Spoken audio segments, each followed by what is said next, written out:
A violent shudder ripped through the aircraft, snapping passengers from uneasy silence into raw panic. Oxygen masks dangled, half deployed, swaying like ghostly pendulums above terrified faces. A flight attendant's voice tried to form instructions, but it cracked into static and sobs. Through the cabin windows, the ground looked far too close, its details sharpening with every second. Whispers turned into prayers, prayers into cries, and cries into a deafening roar of fear.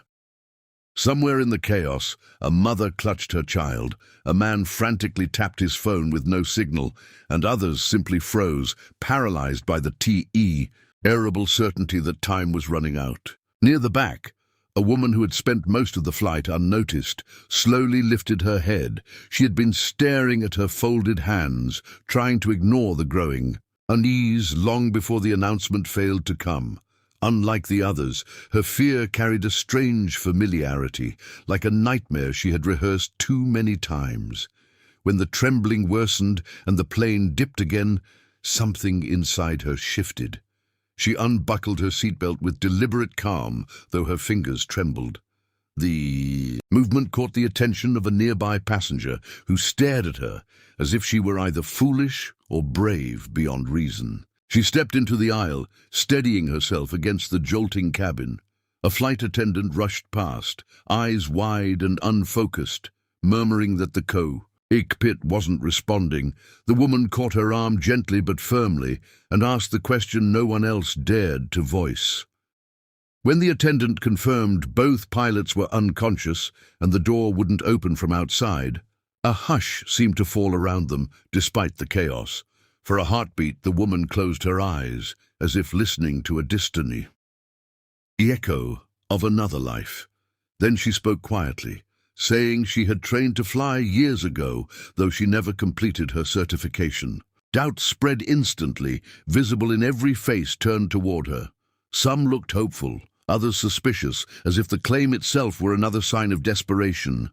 But there was no time to argue, no time to measure credentials against the screaming dissent. The flight attendant hesitated only a second before nodding, clinging to the fragile thread of possibility. Together, they pushed toward the front, stumbling as the aircraft lurched again.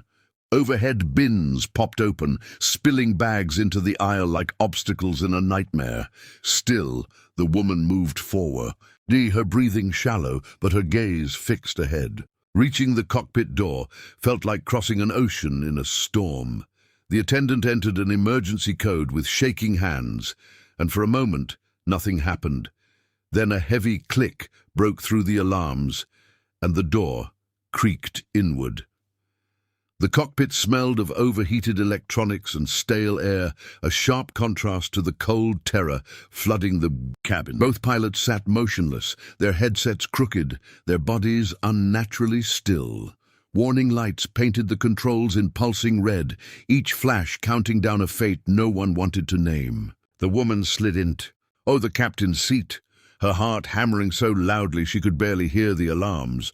The controls looked both foreign and achingly familiar, like a language she once spoke fluently but had forgotten through years of silence.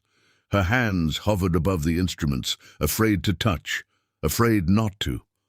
Outside the windshield, the horizon tilted at a sickening angle, clouds streaking past as the aircraft continued its uncontrolled descent. She swallowed hard, forcing herself to breathe the way her instructor once taught her. Slow, steady, deliberate. Fragments of memory surfaced through the panic. The feel of a simulator's controls, the stern voice correcting her posture, the moment she had believed she could master the sky. Life had pulled her away before she could finish, burying that dream under responsibilities and disappointments. Now, with hundreds of lives hanging in the balance, that abandoned dream was all she had.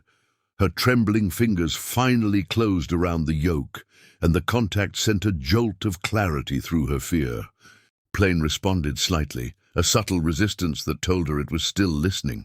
Behind her, the flight attendant relayed frantic instructions from air traffic control, each word sounding distant and distorted.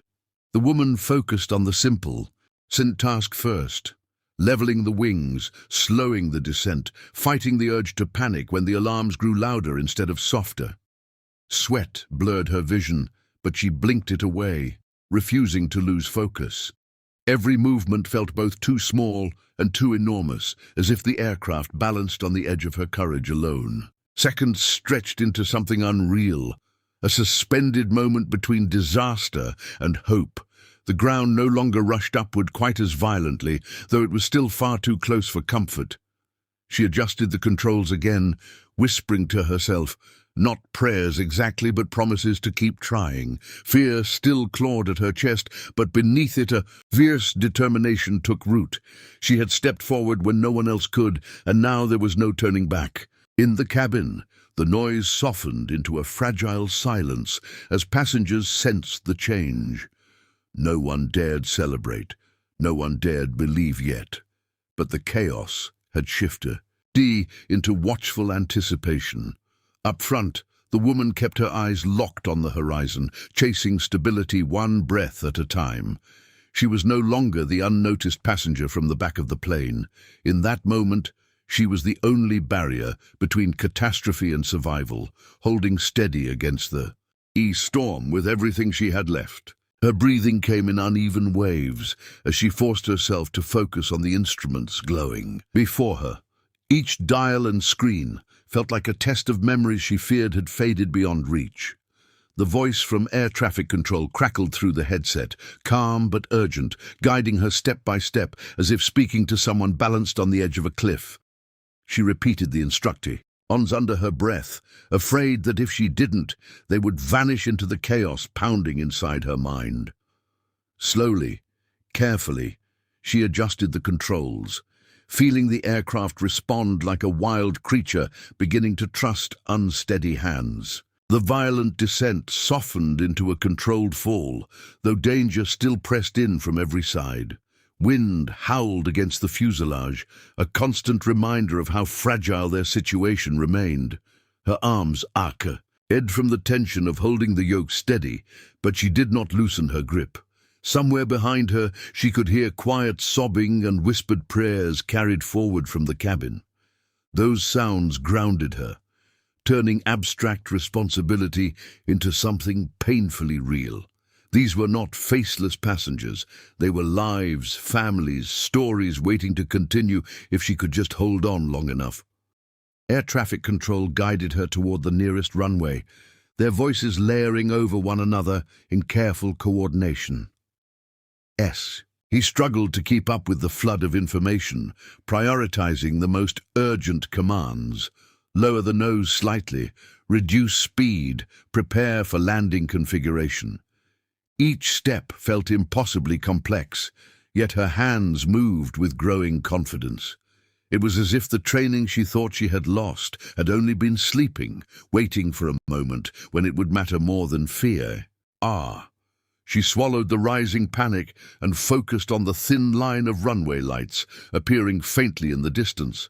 As the aircraft approached the ground, the reality of what she was attempting crashed over her with terrifying clarity.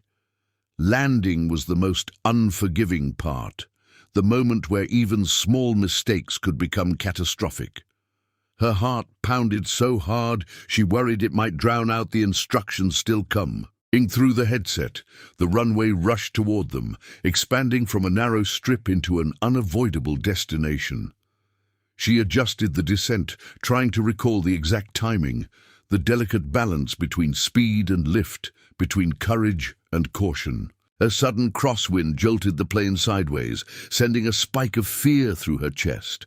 For an instant, doubt clawed at her resolve, whispering that she was not enough, that she had no right to be there. But she forced the thought away, tightening her grip and correcting the drift with careful precision.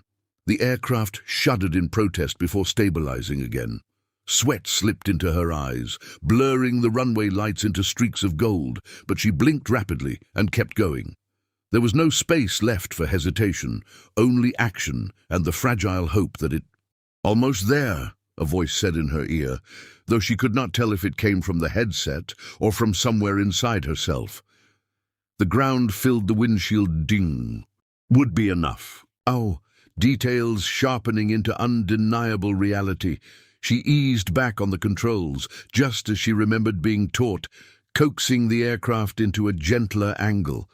Time seemed to stretch thin, every second suspended between success and disaster.